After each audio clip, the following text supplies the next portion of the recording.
कालियापुर गांव में एक प्रसिद्ध पंडित हरि प्रसाद रहते थे।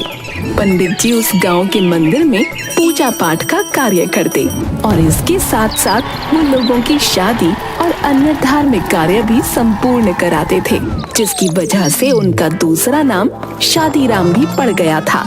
हरि प्रसाद इतना प्रसिद्ध था कि आसपास के सभी गांवों में उसकी चर्चा हुआ करती थी और सभी लोग उस पंडित जी का बहुत आदर किया करते थे।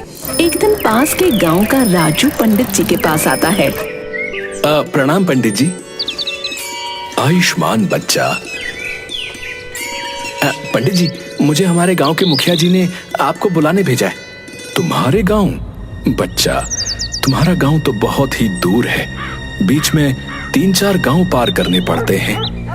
अरे पंडित जी, आप बिल्कुल भी फिक्र मत कीजिए, मुखिया जी ने मुझे आपको इसीलिए लेने भेजा है। बच्चा, इतनी दूर चलना मेरे लिए थोड़ा मुश्किल होता है।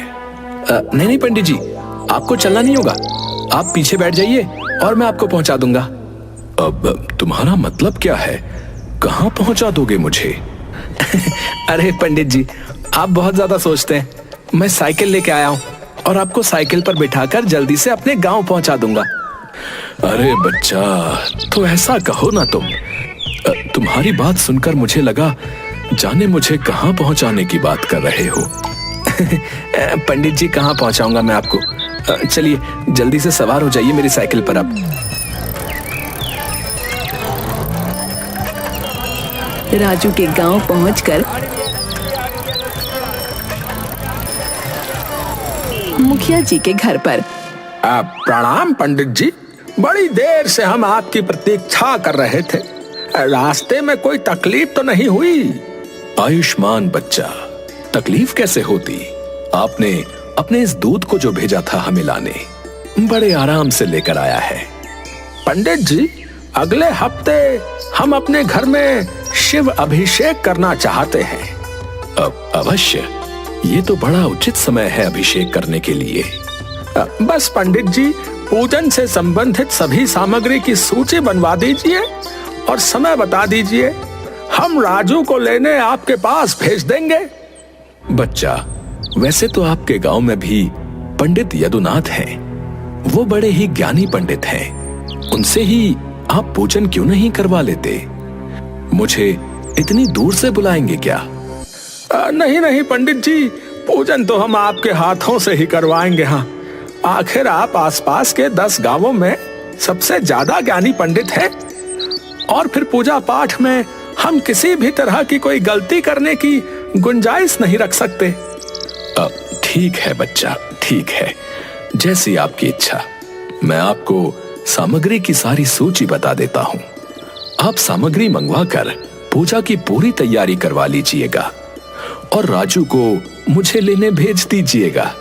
मैं समय पर आकर पूजा संपन्न कर दूंगा।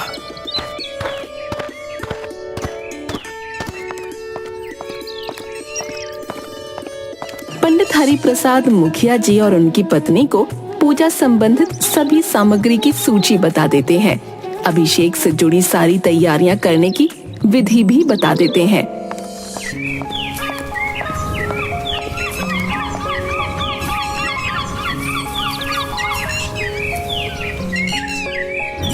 हरि प्रसाद इतने प्रसिद्ध थे कि सभी लोग उन्हीं से अपना धार्मिक कार्य कराने के लिए दूर दूर गांव से बुलाया करते थे। 3 दिनों बाद फिर से मुखिया जी के घर पर आपने पूजन की सारी तैयारी बहुत अच्छे से की हुई है। चलिए, अब आप दोनों दंपत्ति विराजमान हो जाइए। हम अभिषेक प्रारंभ करते हैं। हाँ पंडित जी, चलिए पूजन शुरू किया जाए। पूजन समाप्त होने के बाद पंडित जी, आपका बहुत बहुत धन्यवाद। आपने अभिषेक बहुत अच्छे से कराया, मन को संतुष्टि प्राप्त हुई है। भगवान की सेवा में जब तक संतुष्टि ना मिले तब तक पूजन संपन्न नहीं होता। पंडित जी, हम आपको जो है एक छोटी सी भेंट देना चाहते हैं। कैसी भेंट देना चाहते हैं? आपने तो मुझे दक्षिणा दे दी है। मुखिया पंडित जी को भेंट स्वरूप एक गाय देते हैं। पंडित हरि प्रसाद गाय को लेकर पैदल अपने रास्ते धीरे धीरे लौट रहे थे। जिस रास्ते से पंडित हरि प्रसाद लौट रहे थे उस रास्ते पर 4 ठग रहते थे, गोपी, जग्गू, कालिया और बिल्लू। वो आने जाने वाले लोगों को लूटा करते थे। जब उन 4 ठगों ने पंडित जी को देखा तो आपस में बोलने लगे, आज तो सुबह से कोई भी नहीं मिला है यार, और हमारे खाने पीने की व्यवस्था भी नहीं हुई है। चलो बे, आज हम इस पंडित को ही लूट लेते हैं और इससे ये गाय ठग लेते हैं, क्या बोलते हो? अबे ओ, अगर पंडित जी को हमने मारा ना तो सारे गांव वाले हमें छोड़ेंगे नहीं, भूत बना देंगे, बता रहा हूँ। और फिर यार हमें पाप भी बहुत लगेगा यार। चारों ठग आपस में पंडित हरि प्रसाद से गाय ठगने की एक नई तरकीब बनाते हैं। अरे मेरे लफंडर दोस्तों, वो देखो पंडित जी गाय ले जाते हुए।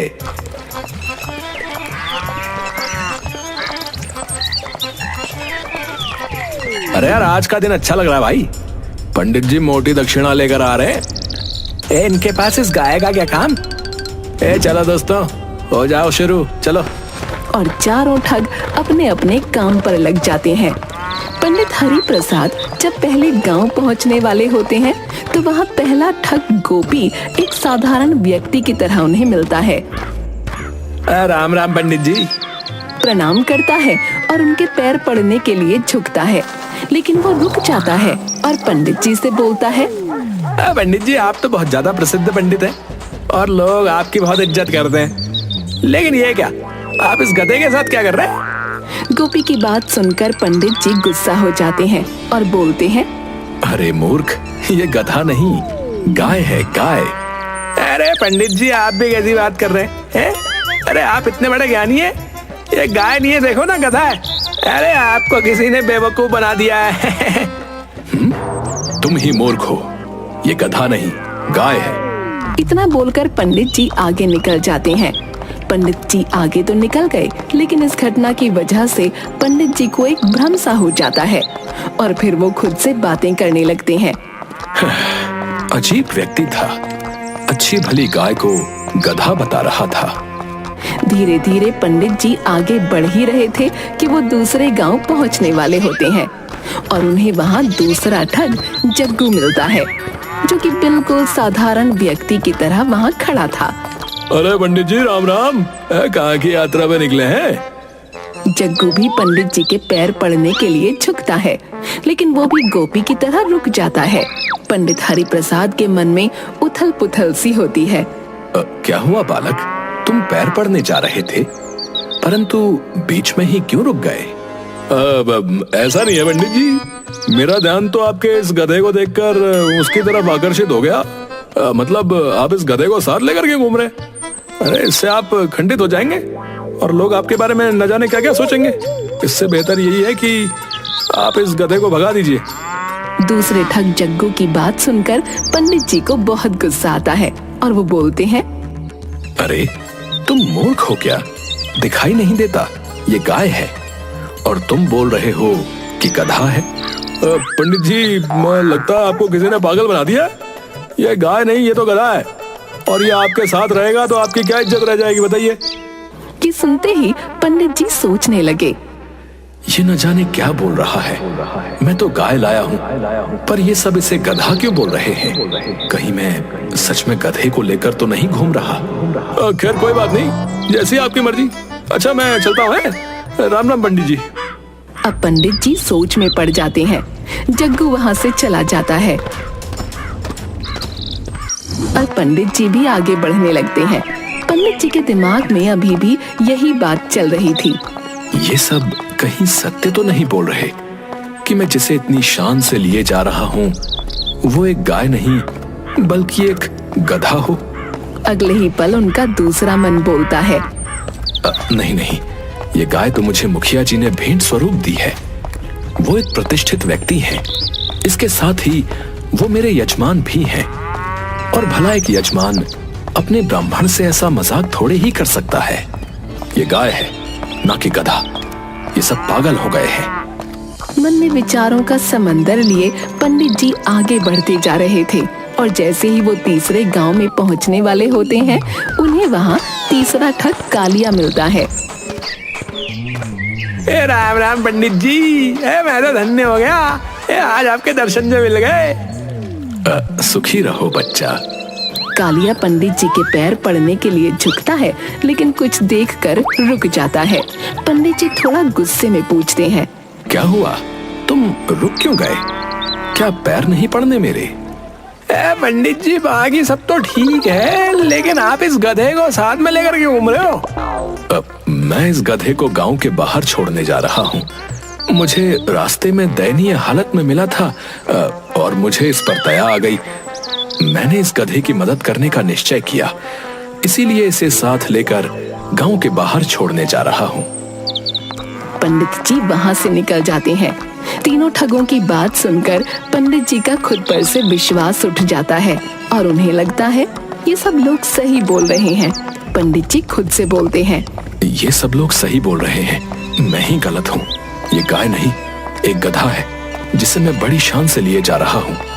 परंतु उनका मन इस बात को कहीं न कहीं मानने को तैयार नहीं हो रहा था। दूसरे ही पल उनके मन में विचार आता है, नहीं नहीं, ये सब गलत बोल रहे हैं और मैं ही सही कह रहा हूँ। ये गधा नहीं, एक गाय है। वो आगे बढ़ते जाते हैं, पर उनका विश्वास खुद पर से गिरने लगता है और वो अपने मन में विचार करने लगते हैं, अब मैं जल्दी अपने गांव पहुंचने वाला हूँ। अगर सच में ये गाय नहीं हुई और एक गधा हुआ तो लोग मेरे बारे में क्या सोचेंगे? सब मेरा मजाक उड़ाएंगे। आज जो लोग मेरी इतनी इज्जत करते हैं, कल सब मेरे पीठ पीछे हंसेंगे। इन सभी विचारों के साथ चलते चलते पंडित जी चौथे गांव पहुंचने वाले होते हैं कि उन्हें चौथा ठग दिखता है, जो है बिल्लू। राम राम पंडित जी, कहाँ थे आप? कई दिनों से आपके दर्शन नहीं हुए। इस बार पंडित जी बिल्लू के पैर पड़ने के लिए झुकने की प्रतीक्षा दिल से कर रहे होते हैं, पर इस बार भी पहले की ही तरह बिल्लू भी उनके पैर पड़ने के लिए झुकता तो है, लेकिन बीच में ही रुक जाता है। क्या हुआ? तुम बीच में ही क्यों रुक गए? क्या तुम अपने संस्कार भूल गए हो? तुम्हारे माता पिता ने तुम्हें पैर छूना नहीं सिखाया, बड़ों का आदर करना नहीं सिखाया? नहीं नहीं नहीं पंडित जी, क्षमा कीजिए, ऐसा कुछ भी नहीं है। मेरा ध्यान जो है ना आपके इस गधे पर जाकर रुक गया और फिर मैं समझ ही नहीं पाया कि कब मेरे हाथ आपके पैरों को बिना छुए वापस आ गए। मुझे क्षमा कीजिए, परंतु क्या आप बताएंगे कि आप इस गधे को साथ लेकर क्यों चल रहे हैं? मैं इस गधे को गांव के बाहर छोड़ने ही वाला था। पंडित जी, ये गधा जो है ना आपको शोभा नहीं देता। लोग आपके बारे में क्या सोचेंगे? है? आप इसे मुझे दे दीजिए, मैं इसे जो है गांव के बाहर छोड़ के आ जाऊंगा। तुम्हारा बहुत बहुत धन्यवाद। अब मुझे इस गधे को छोड़ने गांव के बाहर नहीं जाना पड़ेगा। इस तरह पंडित जी अपने आप पर से विश्वास खो देते हैं और उस गाय को गधा समझकर उस ठग को दे देते हैं। अच्छा हुआ इस गधे से पीछा छूटा। उस मुखिया को तो मैं छोड़ूंगा नहीं। अगर मैं गांव में चला जाता तो मेरे सारे सम्मान का फलीदा हो जाता। वो चारों ठग अपनी योजना में कामयाब हो जाते हैं और गाय को पंडित जी से ठग लेते हैं। चारों ठग उस गाय को बेचकर पैसा कमा लेते हैं। हमें खुद पर विश्वास रखना चाहिए। दूसरा व्यक्ति क्या कह रहा है उससे हमें कोई फर्क नहीं पड़ना चाहिए, क्योंकि रास्ता भटकाने वाले बहुत मिलेंगे।